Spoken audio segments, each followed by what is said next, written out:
Hello Akhil. Prithvi move ചെയ്യുന്നുണ്ട്. സാമുവലിന്റെ details വ്യക്തമല്ല, എന്നാലും മൂവ്മെന്റിൽ തന്നെയാണ്. കുട്ടേട്ടനും അക്ഷരയും പൃഥ്വിയെ ഫോളോ ചെയ്യുക. ഒപ്പം സാമുവലിനെയും അഖിലെ ട്രാക്ക് ചെയ്തോണം. ഓക്കെ. ഞങ്ങളിപ്പോ തന്നെ ഇറങ്ങാണ്. ഓക്കെ, ഇറങ്ങിക്കോളൂ. ഓക്കെ ചേടി, എന്താണെങ്കിലും ഞാൻ അപ്ഡേറ്റ് ചെയ്യാം. ഓക്കെ, എന്താ വാ.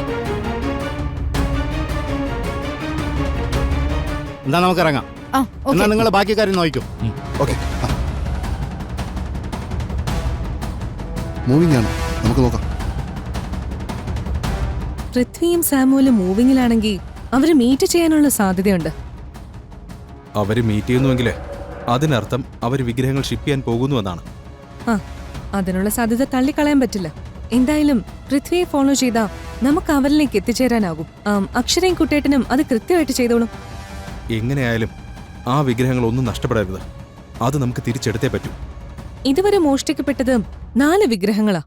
ജോർജ് സാർ പറഞ്ഞ വിവരങ്ങൾ വെച്ച് 5 വിഗ്രഹങ്ങൾ അവർക്ക് വേണം. അങ്ങനെയാണെങ്കിൽ അവസാനത്തെ വിഗ്രഹം ഇന്നവരെടുക്കും.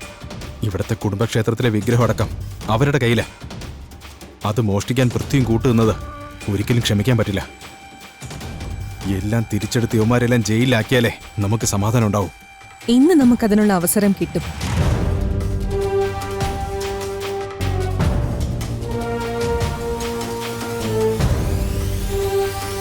അതിനുവേണ്ടിയല്ലേ കിരൺ നമ്മൾ ഇത്രയും കഷ്ടപ്പെടുന്നത്.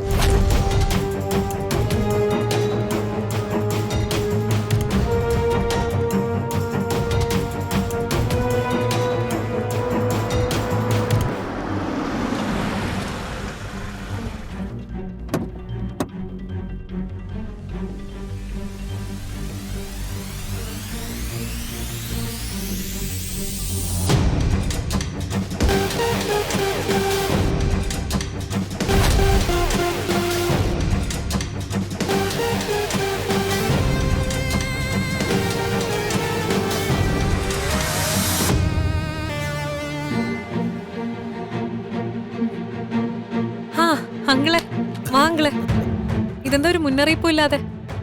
Life is happy with surprises എന്നല്ലേ, അതുകൊണ്ട് പെട്ടെന്നുള്ള പ്രത്യക്ഷപ്പെടലുകൾ ആവാന്ന് കരുതി. ആഹാ, ചന്ദ്രസേനായിരുന്നോ? വണ്ടി വിടുന്ന ശബ്ദം ഞാൻ കേട്ടു. ആണോ? ഞാൻ കേട്ടില്ലല്ലോ ചെറിയച്ച. ജോലിയിലായിരുന്നതുകൊണ്ട് ശ്രദ്ധയോടുകൂടി നമ്മളൊരു കാര്യം ചെയ്യുമ്പോ ചുറ്റും നടക്കുന്നതൊന്നും അറിയാറില്ല എന്ന് പറയാറില്ലേ? അതെ. ആ എത്തിയല്ലോ. ഏട്ടാ, അല്ല അങ്കിളിന് കുടിക്കാൻ ജ്യൂസ് എടുക്കണോ ചായ എടുക്കണോ?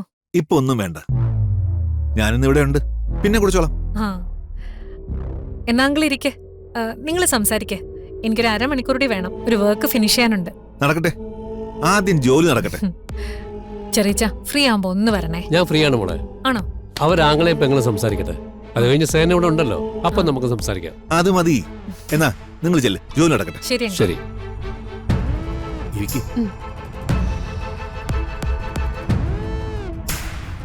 നിനക്കെന്താ ചന്ദ്ര ഒരു സന്തോഷമില്ലാത്തെ? ഞാനൊരു കാര്യം പറഞ്ഞിട്ട് അതിനെന്തെങ്കിലും ഒരു നീക്കുപോക്ക് ചേട്ടൻ ഉണ്ടാക്കിയോ? ഓ,